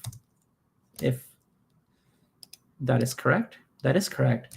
And we also want to go ahead and change the color. And now this might get a little complex. So let's try and take a look at the color that Mary has chosen. And I'll just copy it and I'll place it here straight up and later address any text. And let's see what happens in this scenario. And then we'll see if I can make that work for now. And I'm okay with that. And do we need to address the iconage here? So the icon is coming internally here. And even here, the player, we're using player icon. And I have player here. And so I should be able to do this. And I can say const icon, oops, is equal to some computed value based on the player. We could probably have some default one. So in this case, because the icon exists, we're passing it to not so, but let's see if this is a default user icon that we can use as well. And then we can now go ahead and modify that. Okay, well, I guess everything goes away because I did not do this. And then here, I can just do that, do that, do that. And then I begin to see my icons. I would have expected to see that user icon here, but maybe it doesn't exist. Sure, why not? Oops. I would have expected, oh, because there is an icon, there is just not present in the library, so it's hard to tell. So there's no defaulting right now, and that's fine. But I can now come up here and say props.player.state inactive $/ wait you a minute. Is this an icon? No, that's AI just messing with me. Let's see what this is. I'm looking at it. I don't see content says this. Can I hover over this? Nato icon set, which is here. Nato. And I can just type in skull to see that variation, and it's skull, cross, and bones. So skull and crossbones.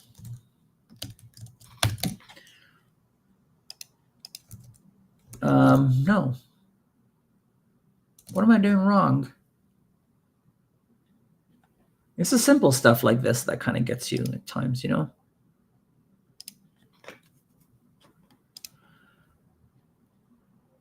Like, what am I doing? And it's inactive, right? Or is it there? Oh, it was there, and I think I missed it. I was looking here instead of here. Sue me. All right, so your icon changes, and let me get rid of some of that debugging stuff. And let's mark this person incorrect. So even now, we're kind of here. Everyone knows that they're the current player in this scenario, and they're incorrect. And next up is this person. Great. I'm happy to commit at this point, and then we can start to work on this section over here. And let's take a look. So I have refactored stuff into state. And this is the global state of the game and so on. I did not use a composable, but that could also be done. And frankly, I don't see a reason. Although I don't love that my global state variables are named things like game and turns. Those seem like more like local entities versus global entities. I have made that mistake in other code bases as well. But for now, LOL. We added extra brand colors. Propped up this player avatar so that we could compute the icon and do some different things here. So that's great, and obviously aligned everything so that the name doesn't bleed. Longer names don't bleed or wrap, bleed and wrap. And here we did some refactoring so that we're using global state, even though on this page we're getting the data from the back end, and restyled the list. I'm okay to commit this avatar here because I will immediately work on it in a second. And here's where sort of the major refactoring happened. From its initial states, we slowly removed these computed functions so they could live globally. And now we are just populating the major data pieces here. I wonder, just for production purposes again, I'm just going to play around to see what we can do. Can I flip myself? No. Should I put myself here so when I look here, it looks like I'm looking at the code? When I point here, that's where the code is. Doesn't matter. What about here? Should I be looking down at the code? Anyway, okay, so I'll stay here for a second. Okay, so that's this bit of refactoring, and I'm very happy with how fluid that was, actually. And then obviously adding this state. So refactoring game state into shared module, and then highlighting current player in the round list. Okay, so that, and again, this happens because of some live hot module reloading error, I believe.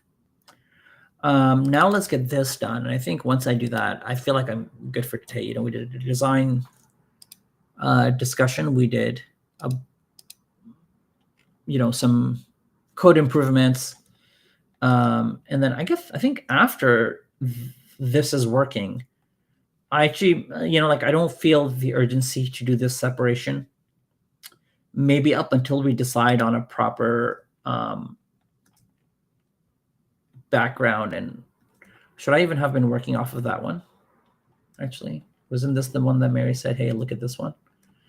But I think they're pretty much the same. 33 minutes ago, updated font to a more versatile one. I'm actually happy to even start there to see. Font is about to Google Fonts, Balu.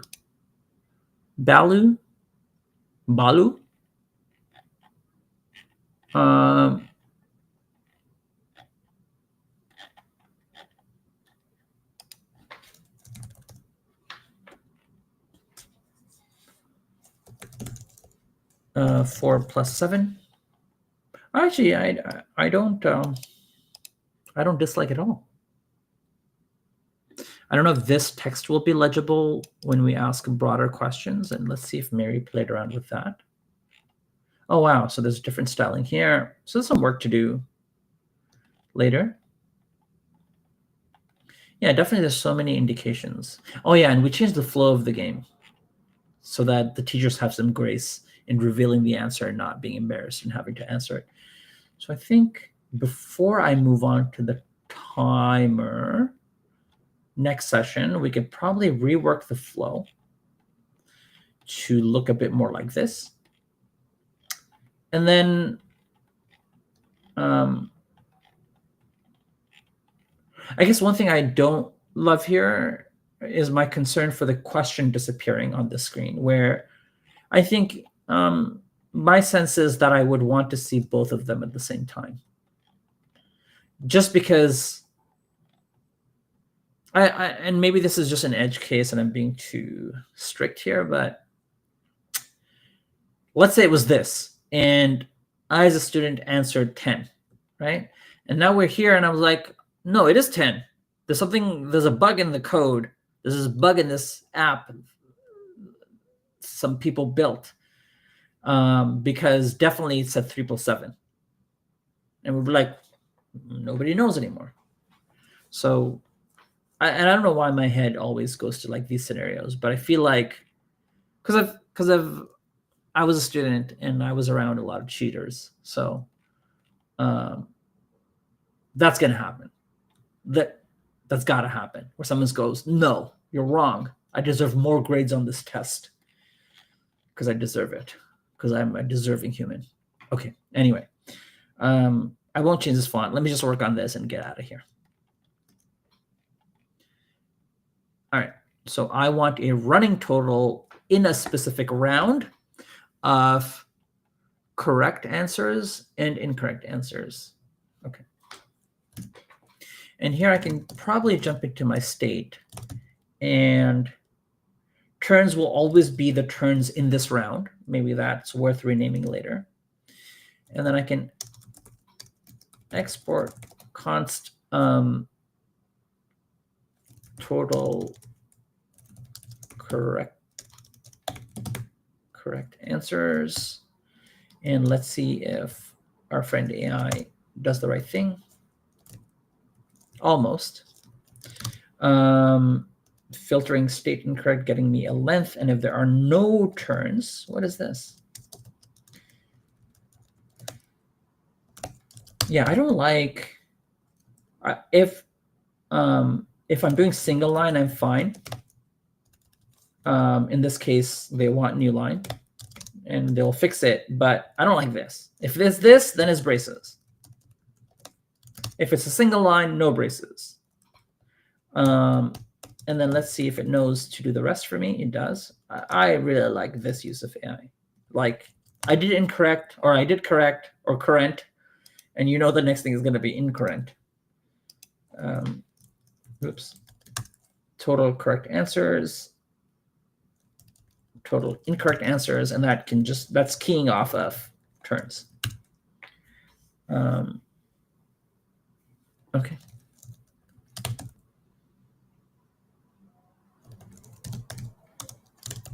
And here I can begin to divvy it up. I do want this much at the very least.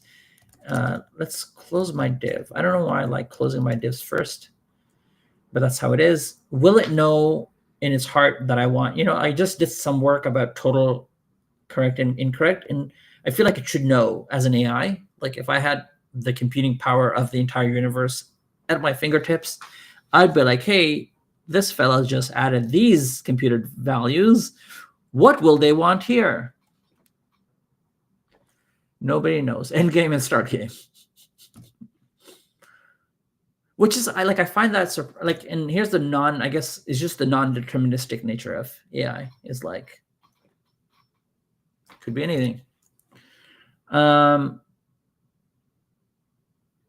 Okay.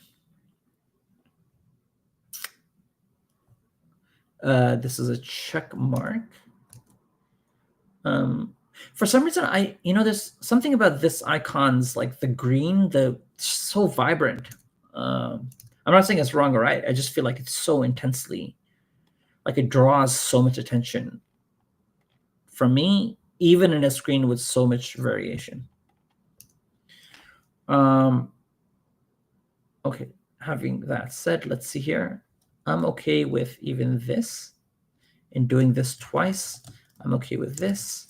Let me do that and just have,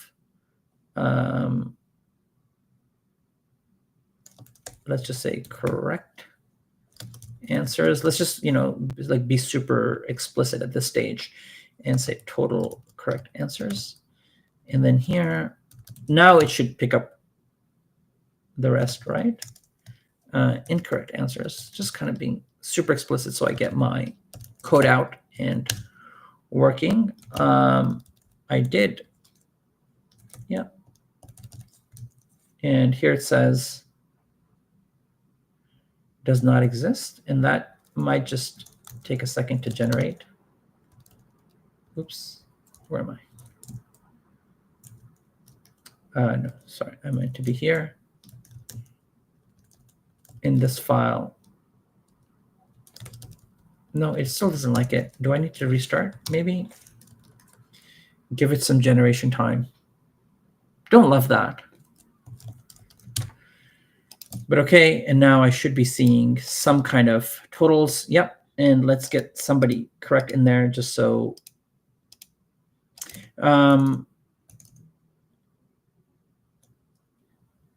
We have that, and let me bring in those icons.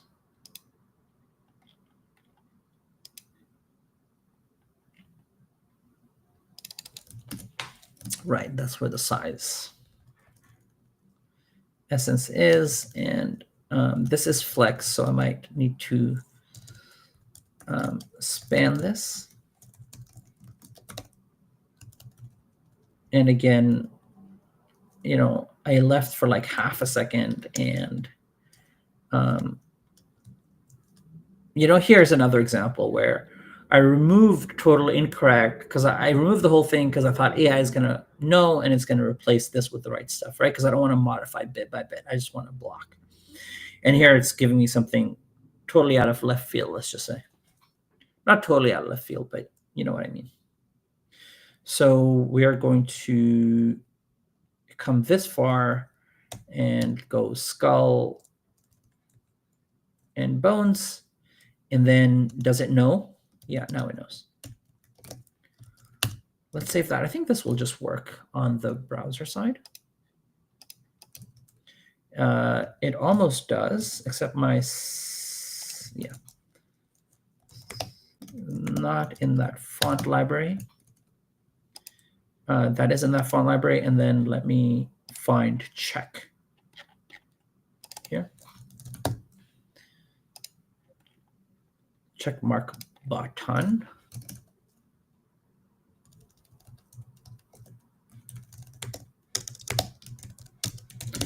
Check mark.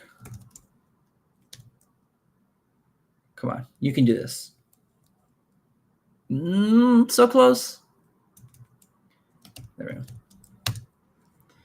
go. I'll just ignore the errors that it's giving me below. Does it not exist? Did I not? I might have just not. There's a dash. Maybe that's why.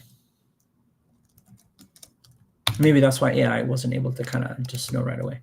I don't think this is the exact same icon set that Mary's using. Is this, like, does this have that icon?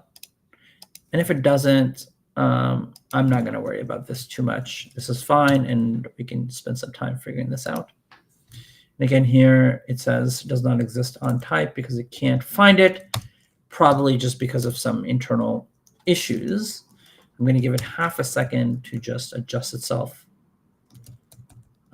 because these values are here. So, and now if I try and go to the definition, it isn't going to the definition here. That worked. So I'm a little bit, here it is now. So it does take a second, and it did disappear on its own as well. So let's mark somebody else's incorrect, and let's mark somebody else correct. And that looks pretty good to me. So here we have a case where we have the essence of the game working. I do notice that, by the way, this over here, let me see if I can zoom in. Look at that. That is bugging me, but that's for next time. And so here today, we were able to go through some design discussions and deliberations and negotiations. We came out of that. Mary did some additional work on the flow here. And I find, so I think there's a different icon set or like graphic set that I feel like she's settled on that brings the right amount of color and personality that she wants. I like it, minus the lack of crying. And then actually Mary has notes here. Raindrop, and I do like raindrop animations, because even if it was a crying person, like crying animations would have been nice. And then we, in the design part, rearranged the flow here to give teachers a bit more grace. And then I went ahead and implemented the current player list moving forward and having a total count and addressing some of the other stylings here. So when I look at this, the next time I feel like I want to address the flow first and maybe get some of the image elements changed up, and then also, get this text. So there's one extra state that we have that we had removed before, but now we have, is the reveal answer state. But I like that we got the right language now. I feel like we have the right kind of lock-in answer. Still wasn't the heart of it. We might still not be at the final one, but this is much better, I feel. And then, so I want to get the state reset, get the imagery reset and implemented, and then get to the timer. And then maybe there's some new elements. Like in my mind, I would go towards like focusing on the expansion of what we have around the questions and the variety of questions that we have. Trying to get some of this stuff in there. But I might work on this, right? By that time, we might have negotiated what this background looks like.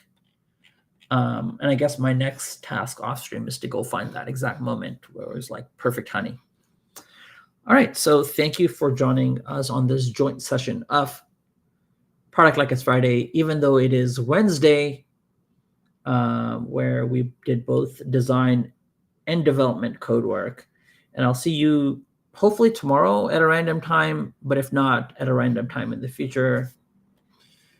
Thank you, thank you, thank you, and good night. Let's go home, everyone. That's going to be my catch.